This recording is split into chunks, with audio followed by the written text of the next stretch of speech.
Hey folks, well, I know some people have been asking about this Regal, so I thought I'd do a walk around of it and a little commentary. It's a 99 Regal Grand Sport. It's got the supercharged 3800 in it. It's in pretty good shape. It was one owner. It's never been wrecked. It's got a little scuffage right there on the door. It's got the chrome wheels, some bird poop.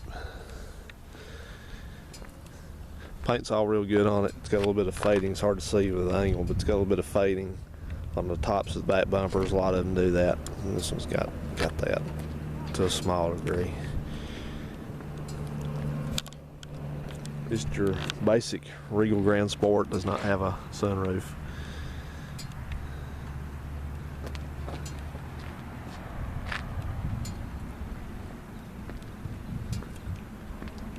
It's really clean. Just a slight bit of hazing on the front bumpers up here too. I don't know why that does that on the bumpers, but just most of them I've seen that haven't been repainted look like that. I'll show you the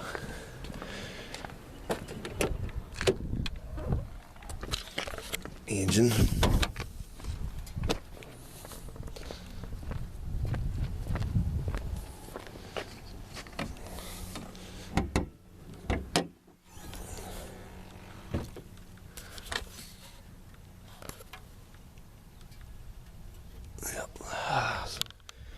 Just your basic 3800 supercharged, Series 2 of course. I don't know if you can see that there in the sunlight.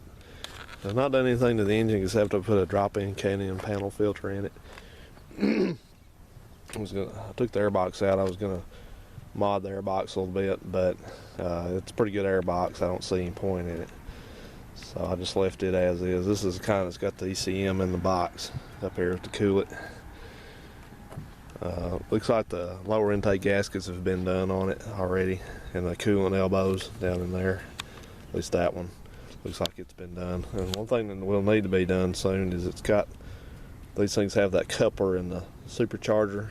It's just this little plastic thing, and it eggs out, it wears out, and this one's making some noise up there, so it's gonna need to be replaced pretty soon, so I'll do that. But otherwise, the engine, transmissions, for the most part, as good as any of them. Changed it to fully synthetic oil and a good filter. So that leads me to, I'll close this for a second.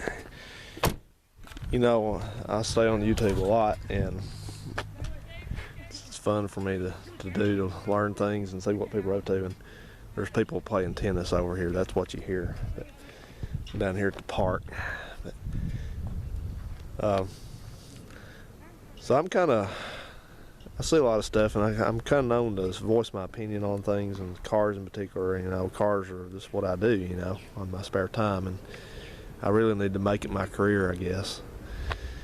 But I've had a lot of cars. I've had a lot of good cars and a lot of not so good cars. And well, I'll say not that many not so good cars, but I've had a few not so good cars, and I've had several mediocre cars, and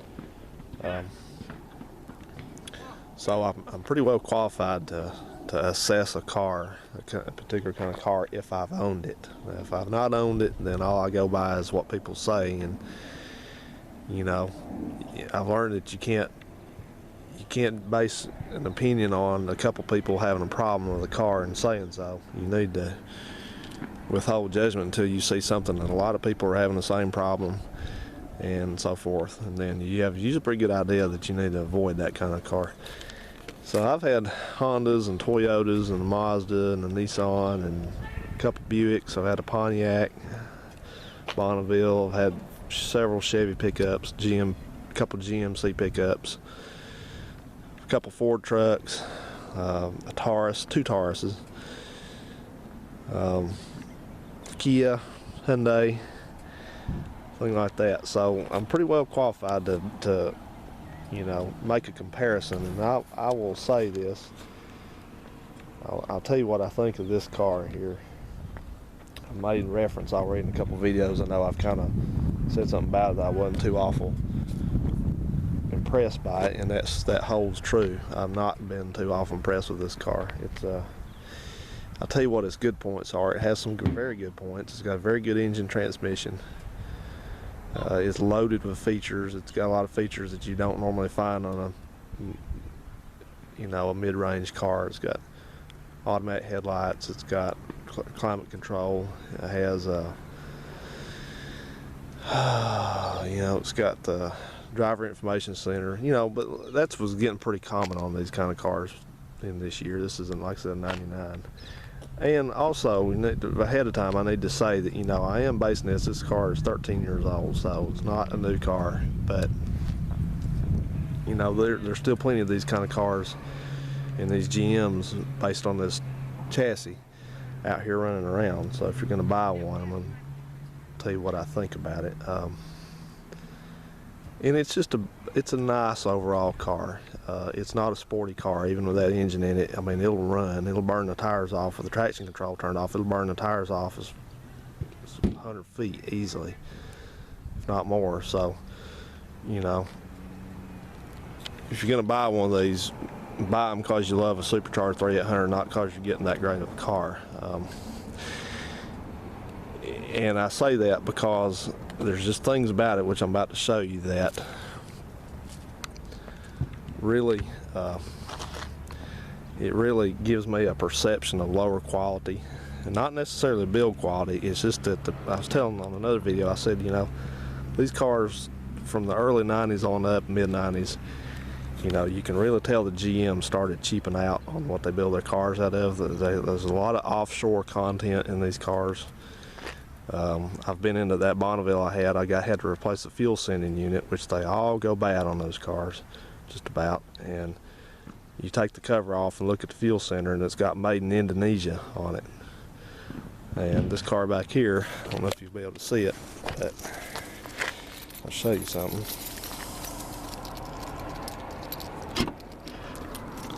You will never be alone in Huntsville. Let's see if I can find that. Kind of hard to focus in there, but maybe I can. Well, can you read that? It says right there, made in Korea. It says Hongying. And here's the thing, I don't have anything against Korea. I don't have anything against Indonesia, but I kind of have a problem when I buy a Buick and it's got that kind of stuff in it that it's built out of, and that's probably a lot of it.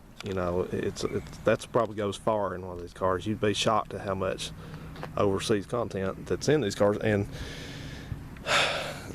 there again, foreign car companies such as Toyota and Honda and Kia now and Hyundai now, so I say now, and Mazda. I ain't gonna put Mitsubishi in there. I think they still suck, but they build very good quality cars and trucks, and I don't think that this Indonesia and this Korea stuff is up to that level. You see what I'm saying? I think they got cheap stuff in it. And let's go on the inside and kind of show you what has really underwhelmed me about this car. First off, it's been probably sitting outside, so I can't really. Somebody has put tape over these moldings to keep them from looking bad. They're peeling off, I guess. That's not a big deal. It can be fixed pretty easily. But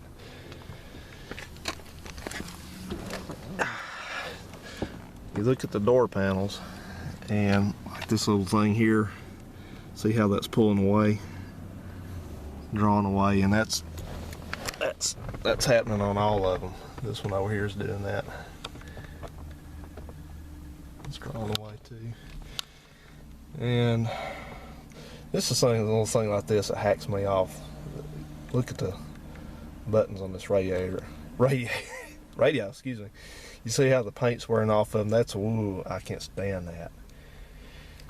But that's happening. And you look over here on the steering wheel, this is very common. You'll notice it's kind of eroding right here where the person's hand's been. It's not worn the paint off up here yet. This is painted leather. Leather that's colored It's got paint on it, is what that is. So that's not happening yet, but you take a look back here, see this one. This one's back here. Look how far out that one's. I can almost put my edge of my finger under that one. And they've been in the door panels to fix the window regulators, evidently. See the gap right there? See the gap over there? You see that speaker back there? See how it's drawn up in the center? And that one's just starting to. And by the way, those monsoon speakers back there are both screwed up. They're blown up. Probably the surrounds in them have disintegrated. So it's kind of a moot point now to have a monsoon stereo when the speakers don't work right. And it has a water leak somewhere. It leaks water from the outside into the floorboard. I noticed this car smelled kind of musty. And sure enough, you feel the floor down there when it rains and it's wet. So I don't know where that's coming from. But there again, let me just point out though, this car does have a lot of nice features. It's got the fog lights and the driver information center and what would be a nice stereo and climate control. It's got traction control, and it's got the performance shift button on the shifter, which does no longer works. It's stuck in performance shift. And so that's good stuff. The latch somehow broke. Look at the glove box door here. Broke.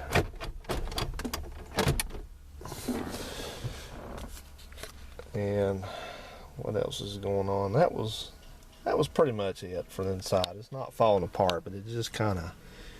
Oh yeah, the mirrors here. Look at these mirrors. This see, there's me, but you see that in the mirror there? See how screwy that looks? What it is, this is one of those electrochromatic mirrors. It does not. It's supposed to be automatically dimming. It's got some kind of a substrate in there that reacts to the reflection at night on it and dims it. It just kind of, well, I don't know how to explain it. The mirror doesn't move, but the mirror itself just dims down so it doesn't shine light in your face. Well, somehow that has failed, and it looks like there's something in there like water, but that's not. It doesn't move. It's just stained it. That's the substrate. The mirror has failed, and it gets better. If you can look in that one, you see how brown everything looks through that rear view mirror. Well, that's also electrochromatic mirror, and it's also failed in the dim position. So that's the kind of things, guys, that really nag me about a car, you know, because you get in a Corolla or a Honda or even that Hyundai that I had or that Mazda, even the same year or a little bit older, and yep, they got to ride right beside me, don't they? Come ride right beside me. But go ride your bikes, please. So anyway, you get in those cars, and like I said, I've had personal experience. I can tell you from having them that you don't find stuff like this going on. They're well put together. They're well built. You can tell that the quality is really down on these cars. These are Regals and Luminas and GMs, just GMs. Now, I've not been in the Park Avenue, so possibly it being their flagship, maybe it was built out of better stuff than this one. But now I'll tell you one thing. I have been in a Cadillac, like a North Star. Well, they're all North Star, but one of those like a '96. My brother had a '96 Cadillac Seville STS, and that car was well built. It was very well built.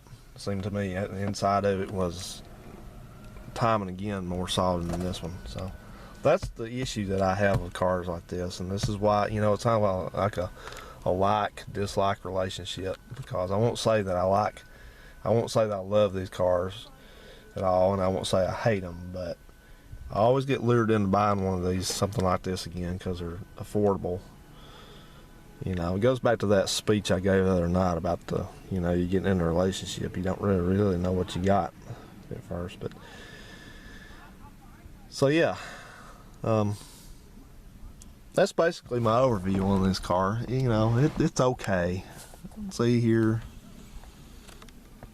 see that? You just don't find that in a Toyota or a Honda. You may, one that's been beat to death possibly, but just the build quality on these cars is just really is. They're cheaply built and kind of carelessly built, and they over time just get used to this stuff happening, and I'm not able to deal with it. I want a car that's well put together. Kids with these. So you may say to yourself, well, Tyler, why did you buy a car that's got high miles on it, and why'd you buy a car with high miles on it and it's got all this stuff wrong? Well,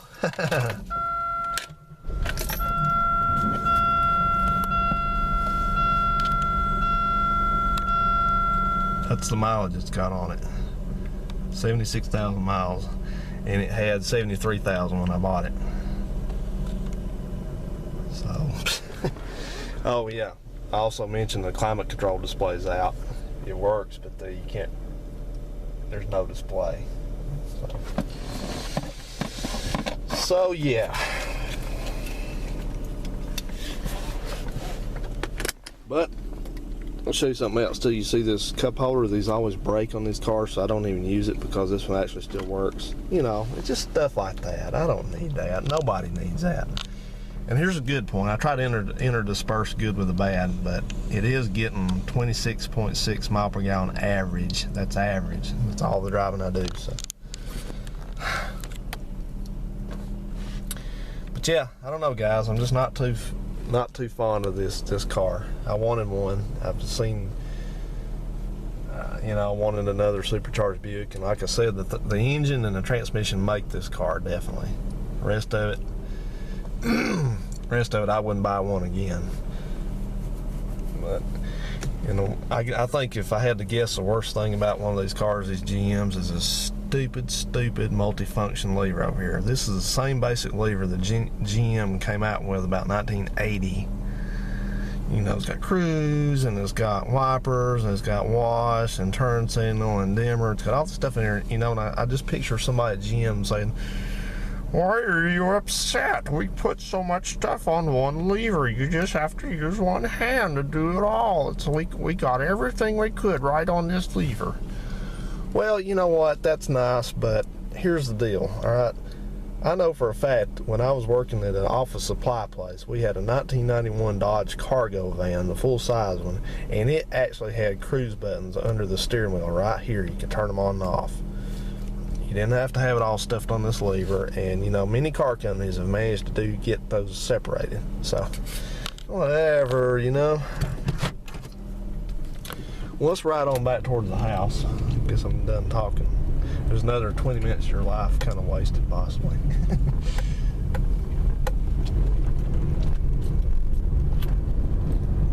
But overall, you know what this car does the very best? This car is a good highway car, just for cruising on the highway. It's pretty comfortable. The suspension is not world class, even being that's an old car. It's in one of those a long time. Even being a GS, it's supposed to have the up level suspension. It's stiff, but you hit the bump the right way, and the front end will bottom out. Okay, I know. What does everybody want to know? It's like, how's it run?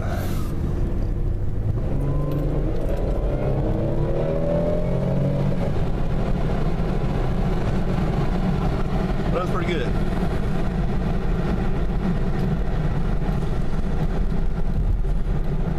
But it's like I was kind of saying in another video, is that I kind of envisioned when I bought this car, I thought, well, this will be a fun car to drive, nice sleeper, and it is to a degree, but it's only when I'm doing stuff like that I get much entertainment out of it. But the rest of the time it's just so that'll give you guys and girls some tips, if you're thinking about buying one of these, just things to keep in mind. I'm not necessarily bashing the car, but definitely keep in mind the quality level and the things that are liable to fail on it. I have no doubt this engine transmission will run 250,000 miles. that's the tip top, very best part about this car. Great engine transmission, but